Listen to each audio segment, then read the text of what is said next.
You guys are the members. I know there's a lot of branches that are not from here, but you guys are NALC members. Listen, an injury to one is an injury to all. We're in all of this together. This is important that we vote on this contract. It's important that we vote. I know a lot of people are afraid of what happens if we go to arbitration. Right? What happens if we go to arbitration? We won't know if we don't go. Okay? We don't know if we don't go. So we gotta go. Okay? The best thing that you do when you stand in front of an arbitrator and you put your case in front, and I tell you from experience because I've been doing it for the last 4 years, presenting cases in front of an arbitrator. And the last case that I just presented, with the help of my executive counsel, we were able to get rid of a manager that can never ever supervise in the Brooklyn installation.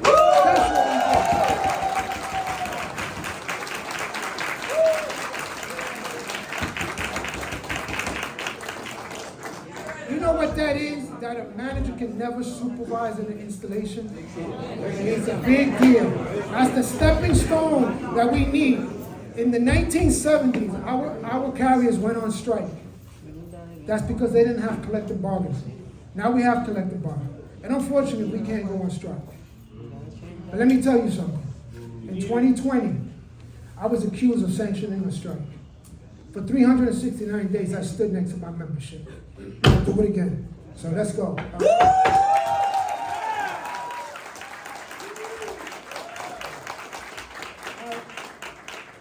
First, I want to thank my executive board, especially my right-hand man, Luther McCoy. This is my man.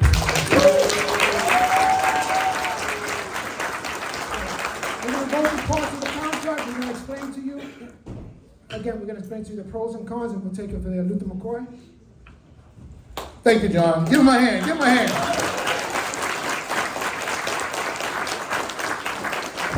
What I'm going to discuss is about the uniforms.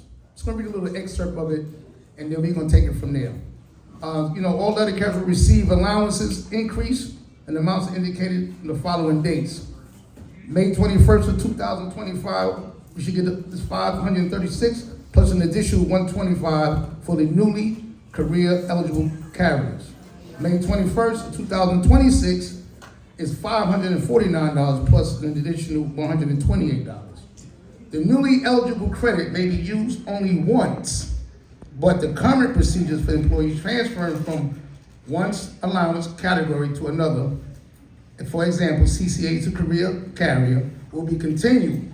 CCAs are entitled to the same uniform allowances provided to the career employees, but they do not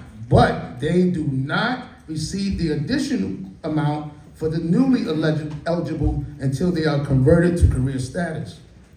The uniform allowance carryover, this is something that's great. It could be. Unused portions of the eligible employee's annual allowance for uniform and work clothing will be carried over for the available for use. However, an eligible employee's uniform or work clothing allowance balance may not exceed the sum of 2 years of employee's annual allowance entitlement. This newly negotiated uniform and work clothing program adjustment will be implemented no later than 12 months from the effective date of 2023 to 2026 agreement. So it is some pros and cons with that. The only thing with my experience all the years I've been in the post office, no matter what's been negotiated, this is the part that we really got to fight, is with the vendors. There's no disrespect to anybody who's here, but if we get a raise for $100 per uniform, the vendors usually, they go up. So it's like, that's one of the biggest fights that we have. So, but we still have some good language here if it gets ratified. That's one of the good things that they have. Okay, thank you.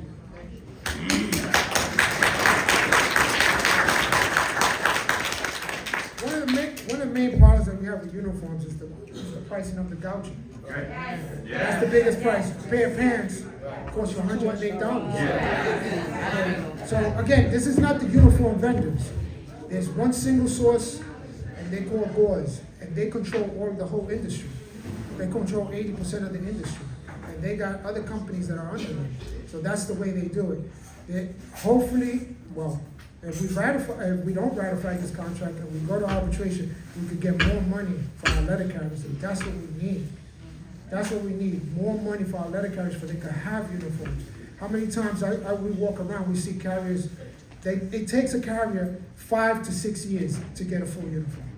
There's no need for that. You never see a UPS guy like that. No. You never see a New York City police officer like that. Right? So why is it that we have to go through that? We're one of the biggest industries in the country.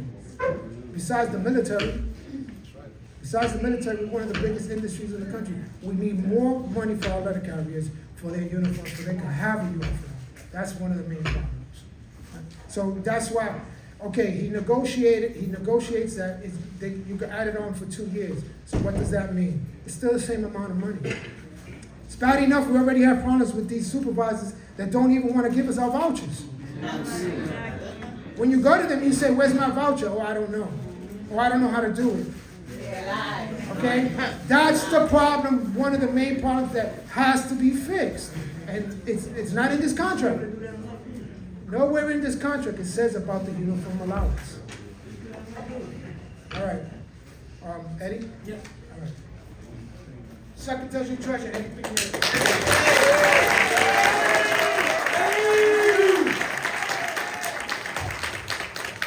I'm going to talk about Article 10. There's 2 additions here in regards to Article 10. I'm going to look for it here.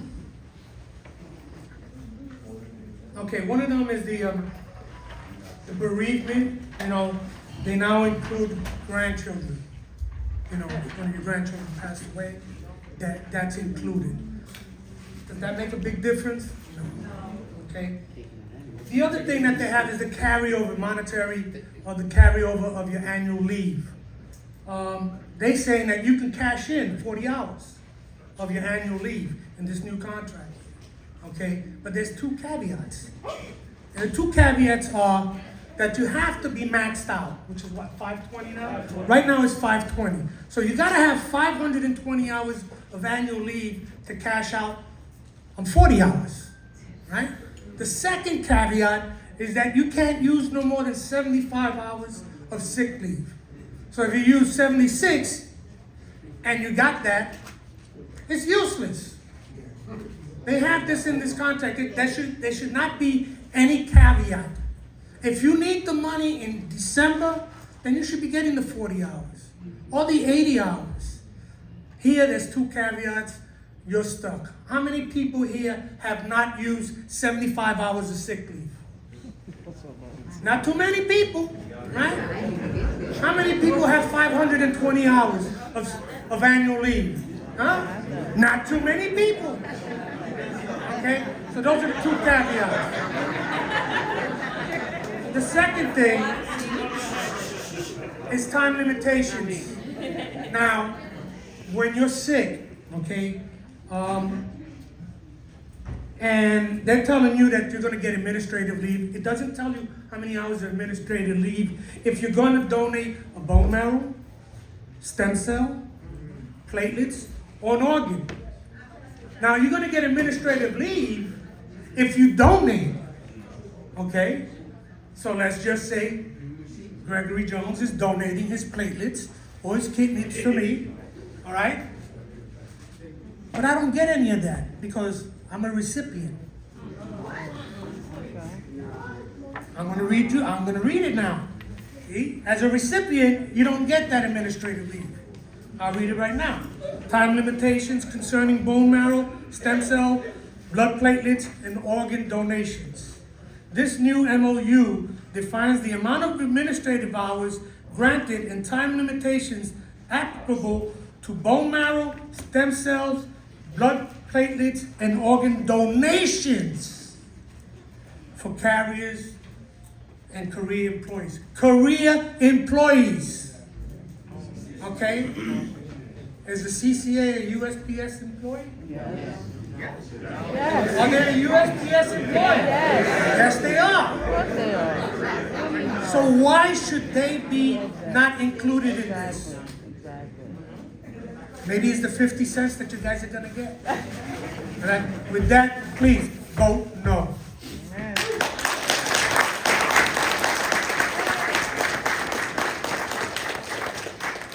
How many Jets fans we got here? Hey, right here! Hey! Giants? Unfortunately. Watch your numbers. Right, Serena, this is the only good caveat that we have in this contract. She's gonna talk to you about it.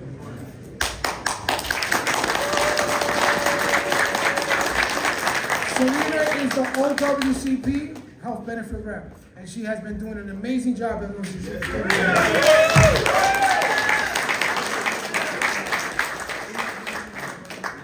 So the only good thing is, right now, they're saying that the Postal Service will continue to contribute 72% of the premium with a maximum of 75% of the premium for any given plan. So that's good news. Right? But now, anyway, and also I just want to remind everybody, open season starts tomorrow and it closes, is it the 11th? Tomorrow? Yeah. November 11th, and it closes December 9th. To check your letter and make sure your right plan code is on the letter.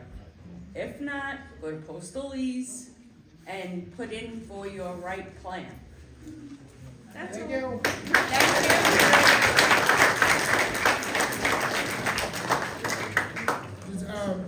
Before I continue, I want to thank these ladies over here on the side.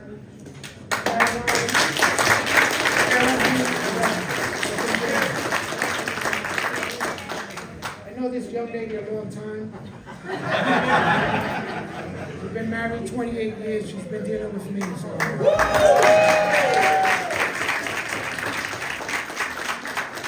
She's the saint. She's the saint. So, you know, everyone needs a saint in their life, and this is my saint.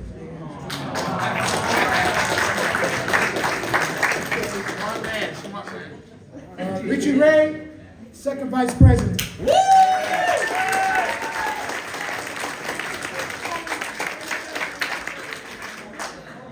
This is great. Great turnout. Great turnout. I mean, this is very humbling. I'm going to speak about Article 8, the provisions of the changes. Forget about the raise. The changes in the provisions of Article 8, to me, is the scariest part of this contract. The work hour limitations, they're going to seek volunteers. You can end your tour at 12:60, but you can volunteer if you want to. My concern is this: why does a letter carrier have to work 16 hours or 20 hours to make ends meet? That's because we're getting a 1.3% raise. Okay? Right now, in our contract, they cannot seek volunteers for 12 and 60, but they're doing it anyway. They're bullying the people who don't know the contract. And they're going to sit here and tell me we're going to follow it for the fact that it's written in the contract that you cannot get written up if you don't volunteer? Bullshit. That's the bottom line. It's a lie. This guy sold us out. Bottom line. Okay? We already have in the contract that they can't seek volunteers and they can't do nothing to us already. But yet they intimidate. The other part of this is you get on the ODL list, you get to pick if you want to be an 8-hour carrier on your NS day. So now we're going to have carriers that get on their ODL for their NS day. They're all going to be 8-hour carriers. So now everyone's going to get forced. Where is the logic in that? How are we going to take care of equitability? How is that going to work? This is just that alone, we cannot say yes to this contract. Now, anyone that knows me knows pretty damn well I'm a cheerleader of the NALC. Okay? Right now, I'm a cheerleader for the no for this tentative agreement. This is not something to be proud of. We deserve more. You deserve more. Where is our failure to comply provisions? Where is it? Management is not following the contract now. They're not going to follow it with this tentative agreement. Vote no. Let's take it to the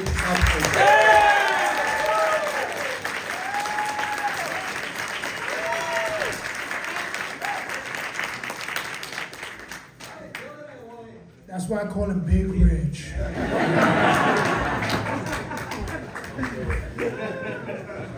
All right, the one and only PM, Paul Marks, first vice president.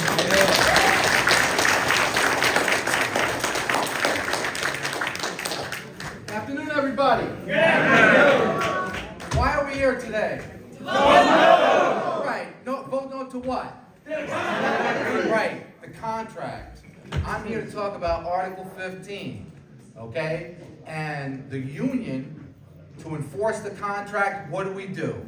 We file grievances, right? Right. And Article 15 is all about the grievance procedure. So those of you, I'm sure you've seen you've looked over this tentative agreement. In Article 15, there are 3 changes. Now, Brother Ray has stated that he believes that Article 8, these changes are the scariest part of the contract. And I would submit to you what could be even scarier is what is unknown. So, Brother McCoy and myself went to the first rap session on this contract. And I asked President Renfroe, in front of everyone, I asked him, I said, the teeth of the union tiger is the grievance procedure.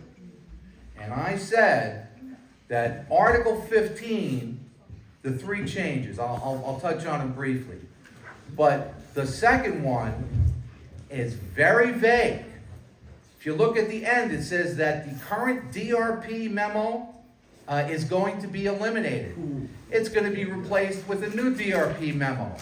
So I said to Brother Renfroe over 2 weeks ago, I said to him, it's very important, can you please immediately disseminate the new Article 15 memo so that we can review it? And his answer to me was no. And I was going to go on to the next question. I thought that was crazy. But then he said, well, we're going to incorporate it into the new agreement, and it's going to be slid in, and all the new language is going to be bolded and italicized, and we'll be able to review it, okay? I didn't check this morning, but the last time I checked, the new tentative agreement is not there on the website, so I don't even know what the changes to Article 15 are. But when you talk about elimination of the DRP memo, dispute resolution process memo, okay, that was a part of it was incorporated also into Article 16. And local management in Brooklyn, about a year ago or so, maybe a little more than a year ago, started invoking that. And what does it mean? Let's say they put up a CCA for removal for missing a scan, right? And we try to resolve it through the grievance process. If for some reason it goes to step B, the DRP memo says that they can put that carrier out 14 days after the B team receives it without pay. Now, I'm the person at the branch who has to deal with back pay issues using this 8038 form. 3 months a carrier has to suffer to get back pay. If it's a ridiculous write-up that should have been resolved, but they don't, and it goes to step B, then they're out of work for a month. I'm the person that has to file this form, work with the carrier to get them their back pay, and they have to wait 3 months, okay, to get this. So, the 3 proposals that they have here is first about the testing, which basically says that it's going to be more frequent. The third one is about electronic filing, which may or may not be a good system. It could save money. Okay, it's going to be time stamped, so you wouldn't have any dispute about when cases were received. But the second thing basically says they're going to have a new DRP memo. And I'm very happy to see that there are many carriers from other branches, and we have John Mooney here from branch 36. Give him a hand. Absolutely. I was speaking with him this morning about this because he was one of the original DRT guys. That's right. Okay, and he used to give us fantastic language. And the problem is that the B team, and that's what they're talking about in this, is modifications to the B team and elimination of the DRP memo.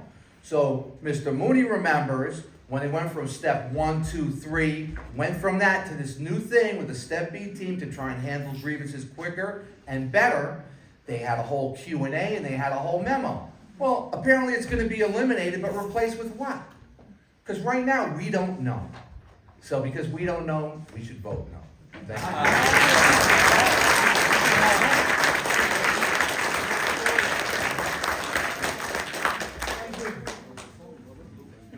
This is one man that I say I will put up against anyone when it comes to the grievance process. I believe in this man.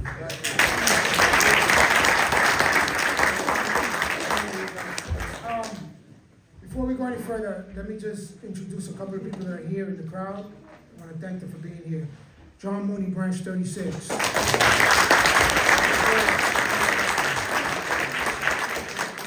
Branch 274, Allentown, Pennsylvania.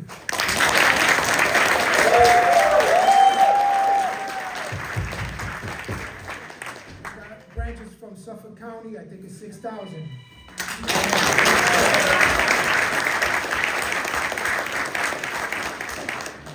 We got anybody from Branch 38 in New Jersey? Give them a hand. Give them a hand.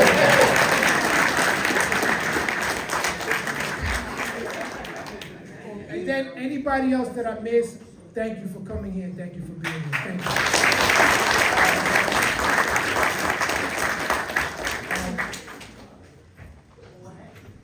The Director of Retirees, Thomas Strella.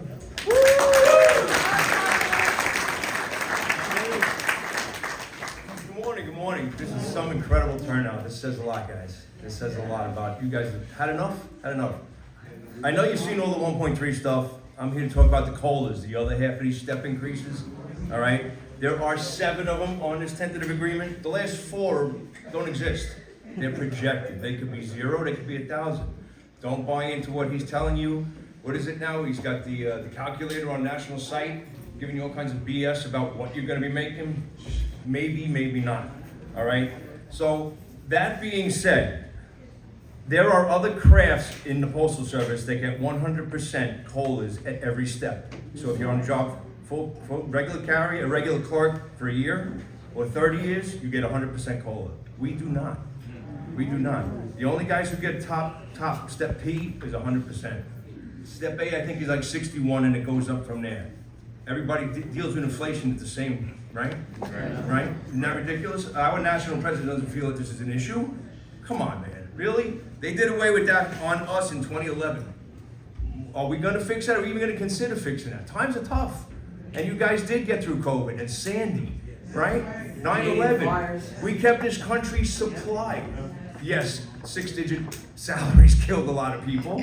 Okay, but we all blood, sweat, and tears. This is not good. So, with that being said, like the rest of the board, we really would like you to push no on this. Let's take it to arbitration. That being said, what was this guy's name? Jim Sorba?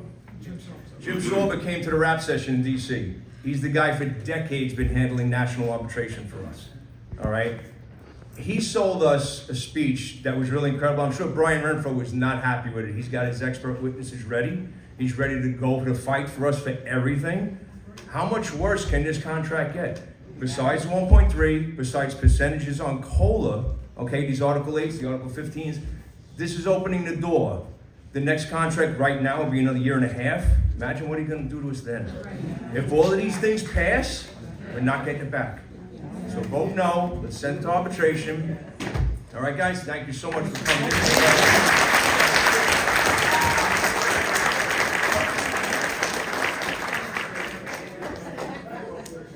All right. One of my main things that's been always a problem for me is emergency placement. 16.7. Management has used that as a weapon. If you look at management the wrong way, they put you on emergency placement. If you say something to management that you disagree, they put you on emergency placement. If you request a 3996, they put you on emergency placement.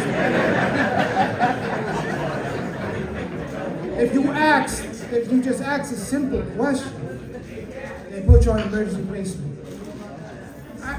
I'm only preaching this, and I say this because from my career as a letter carrier, I was put on emergency placement many times. So, what bothers me is when a carrier is put on emergency placement, they say, okay, an emergency occurred today. Today's day 1. Tomorrow, that emergency didn't occur, so that carrier should be back at work the next day. So what does management do? Keep you home 3 or 4 months, even up to a year. So that means you gotta find ways to make ends meet for your family, right? Right now, things are tough. So when I asked our national president at the rap session, what are they doing with that? He says, well, now they could give you annual leave. Who has 3 or 4 months of annual leave? Right? So, you know that management is not gonna put you on annual leave if they put you on emergency placement. They're gonna hurt you at your pocket, because that's what they love to do. So, I disagree with this contract because of this 16.7 with the annual leave, because something better needs to be done for our letter carriers. If you put them out in emergency placement for an issue that occurred today, they should be back at work the next day, not 4, 5, 6 months later. Okay? They won't even do that. Listen, 16.7 has always been one of my biggest pet peeves. We have DRT decisions that come back and say, the emergency occurred on this date, the carrier should have been back on this date, make the carrier whole. We get a DRT decision 6 months later. That's, everybody's waiting for these decisions. Listen, I got pending arbitration. I got cases over 2 years old. I got carriers sitting at home, waiting for these cases. So you know what I have to do? I have to go and try to make pre-arb these cases just to bring those carriers back to work, for they don't have to go through this. I have carriers that can't even afford a place to live. You know that we built a shower here? We built a shower here for our carriers because we have carriers that are homeless. Okay? We have carriers that are homeless. And we built that shower here because we have some carriers that come here for it. Okay? That's why we built that shower here. You know what it is when a carrier doesn't have a place to shower? You know what it is when a carrier doesn't have a place to rest his head? We have carriers that have to go to shelters, and by a certain time, if you don't check into that shelter, you lose out for the night. None of our carriers should be going through that. So a 1.3% raise is not cutting it for me. It's not cutting it for me. I say, vote no, let's go to interest to arbitration, and let's just fight. That's just the way I look at it. That's the only way I look at it. Listen, there's only one way to do it. Fight. Everybody saw the movie Braveheart, right? Yeah. And what did he do? He stood up and he fought. There you go. So that's what we have to do here, guys. If we vote yes, just keep in mind, we're stuck with this to 2026. But this, also keep in mind this, whatever we lose in this current contract, we're never going to get it back. We will never get it back. I know Vinny Sombrado is turning in his grave right now, because Vinny Sombrado put this union where it needed to be. And guess what? We gave it away. We gave it away, you know why? Because it's too much politics. And I don't believe in politics. I believe in the membership. That's what we need to do.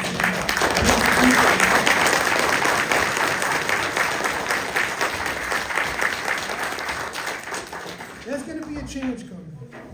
There is going to be a change coming. 2026, I don't know if I see you guys see the shirts here. These shirts are being sold for the 2026 new slate, James Henry. He is our current vice president right now. And he was blackballed by our national president. All his duties were taken away. And he's been in the post office since 1988. And he's prepared, and he's the only one that stood up to fight for the membership. He fought for the membership, and he's doing what he has to do. Right now, just because he's going against our national president, he is being currently blackballed. Keep in mind, in 2026, James Henry will be running for national president. You guys can look up concernedlettercarriers.com, the CLC, look it up, support him. You could be an endorser or you could be a supporter. Please look up James Henry, guys.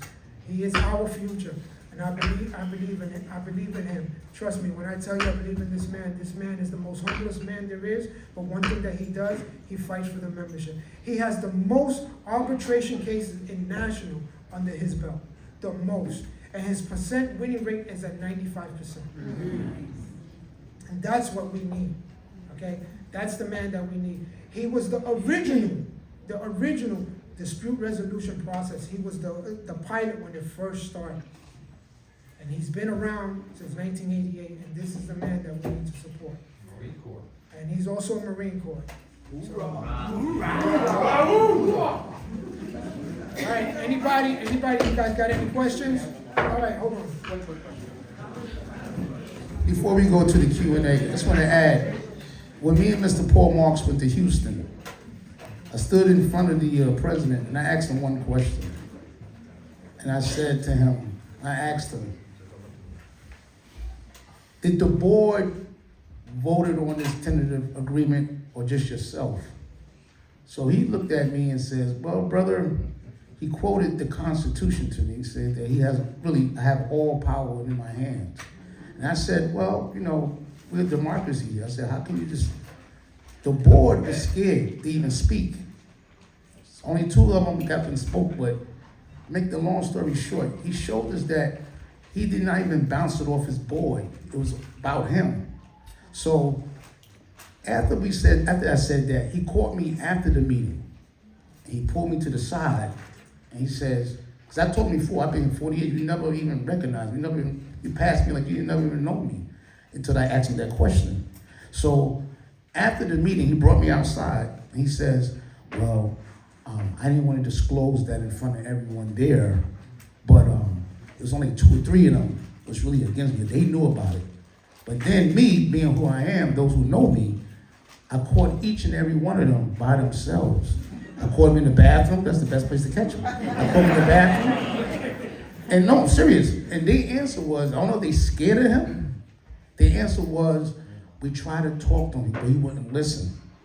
But they would not come public. It's our job to come public and vote no.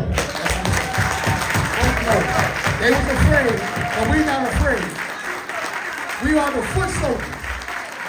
And behind this man right here, the rest of the president, we're going to do what the hell we're going to do. Let's vote no.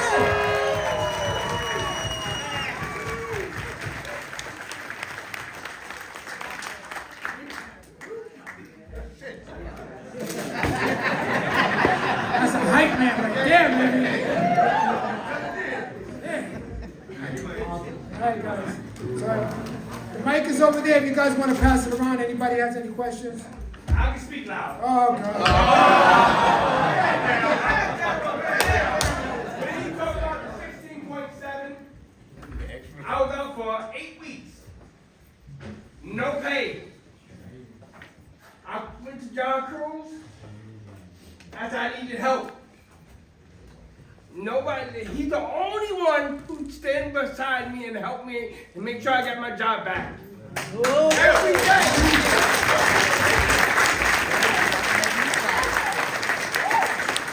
And a lot of people at my job said, oh, he's gonna be fired, he's gonna be fired.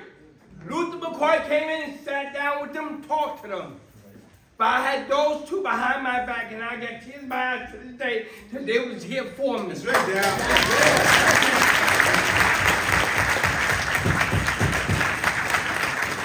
Thank you, brother. Questions? I have a question. Yes, brother.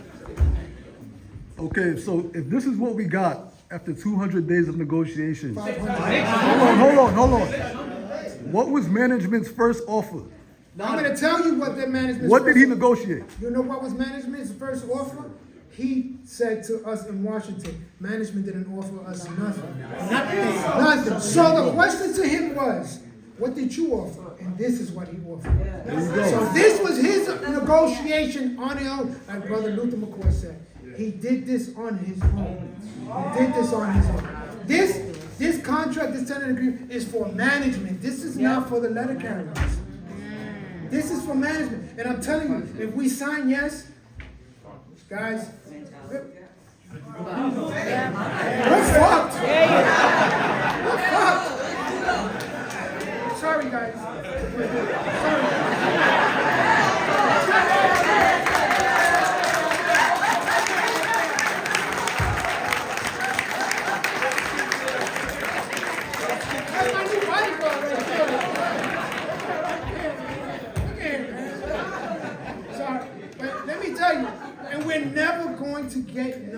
back. Let me tell you, this grievance process that we have, there's no union that has this.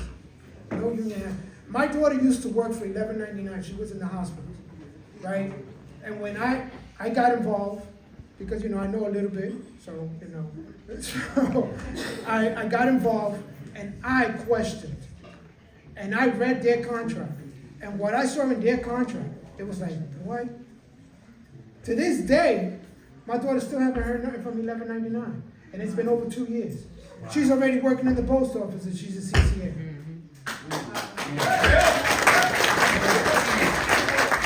Let me tell you something. My daughter is, and I'll say it because my daughter's pushing 14 hours a day, 14, 15 hours a day. There is no need for a CCA to be working that much.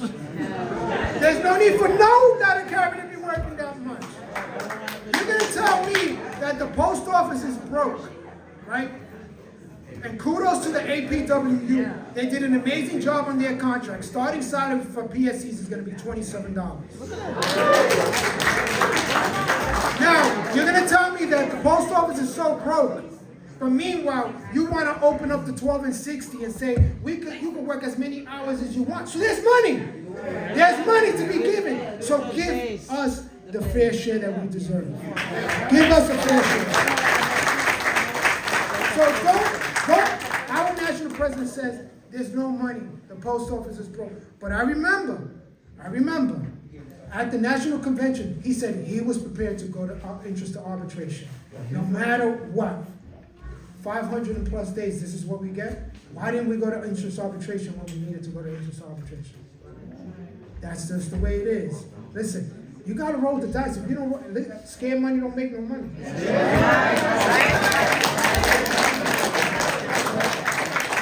Roll the dice, guys. We got it. We in it. Listen, we in it to win it. So, yes.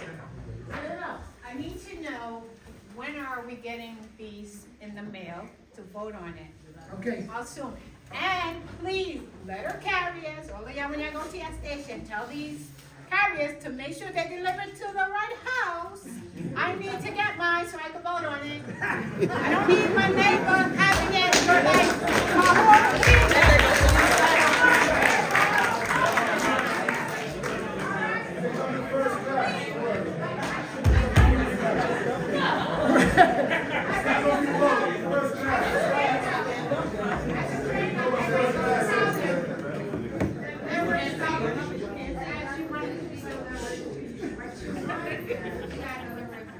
So please, tell your letter carriers, make sure they deliver it to the right address. And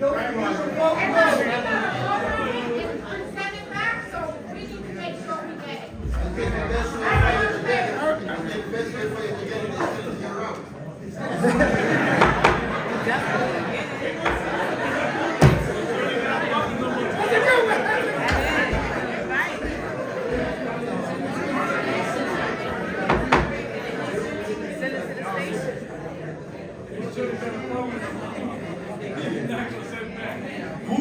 Hold on, guys.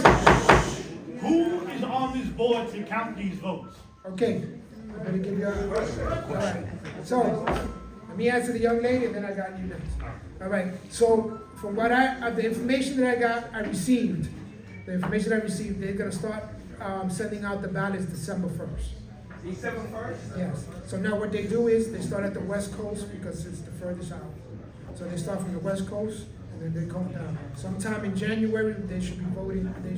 The ballot is the deadline. Do not, please, do not write on the ballot. Just check off yes or no. Well, check off no.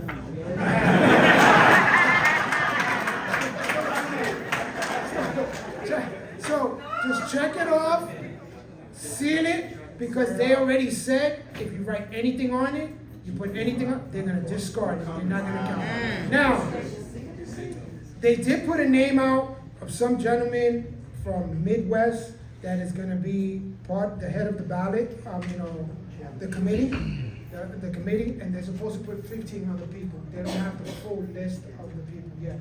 Now, there is rumble about about the whole thing, about the whole thing, oh, can we trust them? Can we do this, can we do that?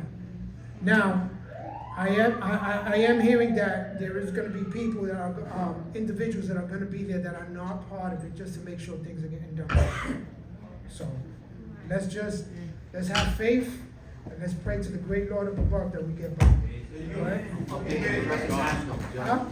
Update the address. Please, update your address. You can call headquarters, the membership. Eddie, you got the number? I'll get the number. We'll get the number. I have. Good, thanks, I don't wanna walk. So, you gotta update your membership address, it's important. Update your membership with your local branch and headquarters. Because if you don't, you're not gonna get a ballot. Retirees, keep this in mind. Retirees are the only ones that vote, but they do not get a ballot for this contract. They will not get a ballot for this contract. So it is important that all active letter carriers vote. So retired letter carriers do not vote. So please, go ahead. That number is 202-662-2836. Say it again, say it again. 202-662-2836. Thank you, Darren. 202-662-2836.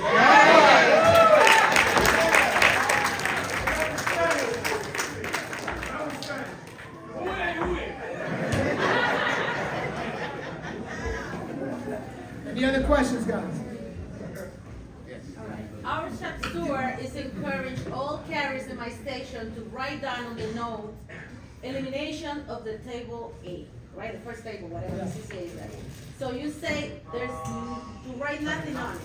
No, don't write nothing. So, all right. Don't, yeah. If you write anything on that ballot, they're gonna throw it away. All you got, no comments. I know a lot of people wanna write comments. But the only way we're gonna get this vote passed, if we don't write nothing on it, is just vote. It's important to vote, please, guys, it's important to not write on it. Okay, brother? We take a picture to have a backup and the same. Oh, that'd be great. You guys take pictures for backup just in case. That's awesome. Okay, is a no vote, like if you don't vote at all, is that regarded as a yes? No. Only the vote counts, only the vote counts. Go ahead, baby. Go ahead. Bernard. Oh, Well, I know, you know what it is, I got a crooked eye, so don't worry. Once we vote no, who's gonna negotiate the contract for us again? Is it gonna be the same people? No, what happens is, so now, they get the, they have already arbitrator Nolan, they get the lawyer from the NALC, and the lawyer from the USPS, and then the witnesses. So we have one of the best law firms in the country, which is Coleman and Weissman. They are one of the best law firms in the country, and they're a labor law firm, and they come right out of here, right out of Manhattan, so they will be doing the negotiations. It won't be unexperienced people. Yes, bro. All right, since there was no offer made, who makes the new offer, like, when it changes? Well, that's gonna be part of the whole negotiations. Yeah, there was no offer made. Listen, if there was no offer made, the way I look at it, no offer was made from the beginning. We start from the top. Let's just throw a figure out and see what happens when we end. But just don't come out with a figure on your own and say, this is what I think the carriers deserve. You understand what I'm saying? Cruz. Yes, brother. Just give me 1 second. Yeah, this is a question. If we have majority no vote, isn't there two options for the president to either go back for negotiations for 15 days? Yeah, once it's ratified. Or arbitration? Yeah, no, once it's ratified that, we vote no, Yeah. that we vote, they have to go, they got 5 days to go back into, start arbitration. No, but does he have an option to negotiate the contract? No, from what, the information that I received this past So week, you're going straight to yeah, they're arbitration gonna go to arbitration. Okay. Got a question. How you feel about opening bargaining, brother? Huh? How you feel about opening bargaining? Open bargain? I think it's one of the best things that we could do, because you see, when you do open bargaining, you could get input from everybody. That's the way I look at it. When I do local negotiations, I involve a lot of my shop stewards, because I wanna get feedbacks, you know, so I wanna see what's going on. What I do is, I get grievances in, I look at the grievances, I see what's going on, how things are going on. Whatever issues we have, I involve my shop stewards and say, okay guys, let's start getting this, but we could get more input to see what we could do. So why is Renfroe telling people it's so dangerous? Huh? So why is Renfroe telling people it's so dangerous if it sounds so positive? Because when you're a narcissistic individual, Yes. there's no other way to do it, my brother. That's it. The word narcissistic is a very powerful word, and when you're narcissistic, it's, you know, it's like the street sign, you're one way. That's it. And, you know, that's it. You know, you put the blinders on, you don't want to think no other way. I'm sorry. I just, you know, I don't like talking about nobody, but, you know, a spade is a spade.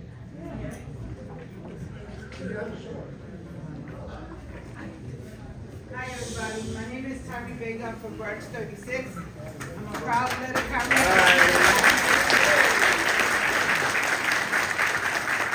I also want to share that I've been fighting breast cancer for the past 2 years, and this contract made me so sick. I just came out the hospital yesterday, and I had to be here.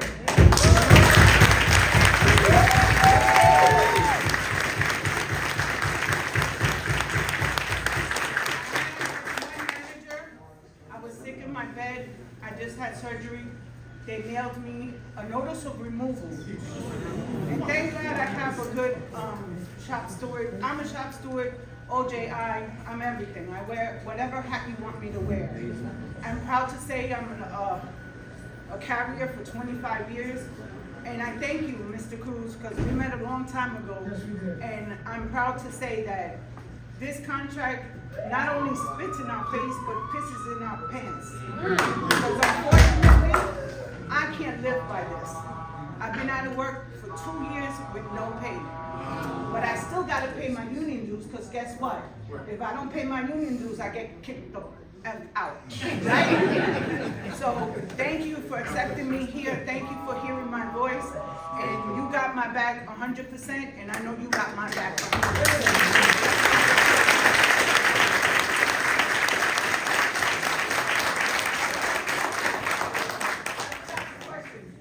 Who is going to be the witnesses when we do all of this? Like, who are gonna be the witness? And who's gonna be to say, this is what the carriers want, this is what the members want, because this is what we want. Then from what I got from Jim Sauber, the way he explained it, that he has nothing but experts and a lot of letter carriers.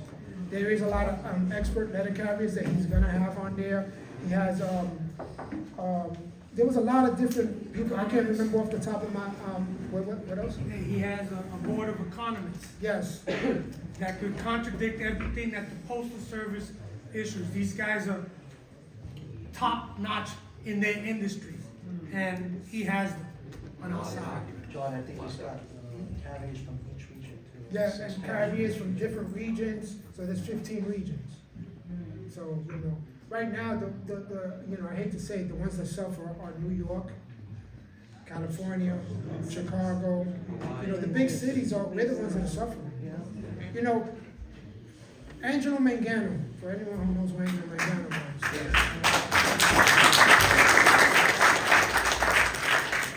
He always used to go up there and fight about cost of living wages. Because if we live in New York, we should make a little bit more extra money, right? We should make a little bit more money, you know. And you know, they always, every time he used to go to a convention, he used to bring that up. They used to shoot him down because they say the contract is across the board for everybody. That's just the way it is. And they used to tell him, well, if you don't want to be in New York, move.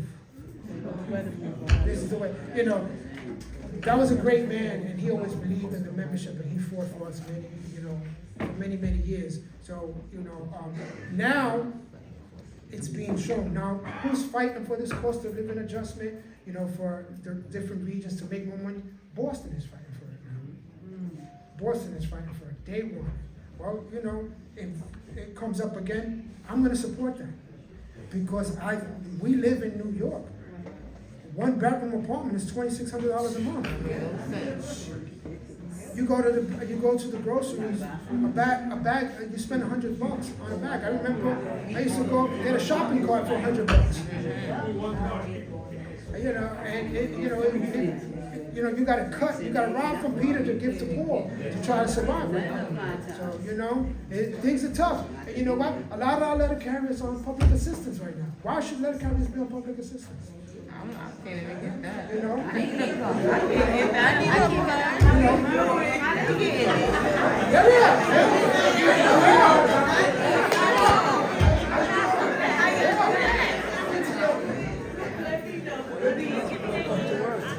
I've been trying to do it and they keep denying me. I need some help. Any more questions?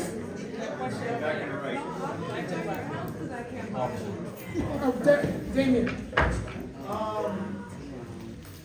Go ahead, brother. Issues aside, I'm a branch 36 carrier. I had the privilege to work in Brooklyn for a while. I met your acquaintance with your board, your staff. From the beginning to now, since coming into your branch, your office has mentored me. I've had the privilege to work with Paul, Luther, A-Rod, a lot of the other brothers, the branch members. I've learned so much. Management has an issue contending with me. I just want to say that I am in awe of the congregation that you've assembled, of the professionalism, we hear NALC, but for a lot of carriers, we don't see it. A lot of carriers pay union dues, and when we have a problem, we go to our shop store and we complain, and all we know is that there's somebody at the job that we go complain to, and for the most part, a lot of us don't take it upon ourselves to actually learn the contract. What I can say is that NALC Branch 41, not only do you properly represent your constituency, you also induce your constituency for the betterment of themselves so that they can contribute.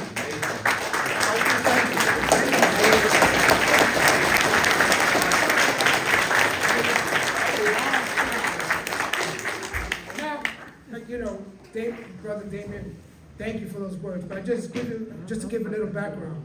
Brother Damien was sent over here from Branch 36. And we never turned our backs on him, even though he wasn't a member of here. He was a member of Branch 36. And we continue to represent him. Because that's what we have to do. He's a member no matter what of the NALC. That's what we do.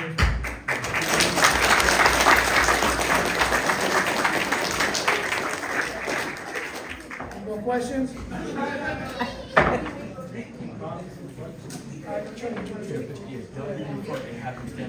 If everybody could just put up their picture, their sign. Which one? Whichever way you want.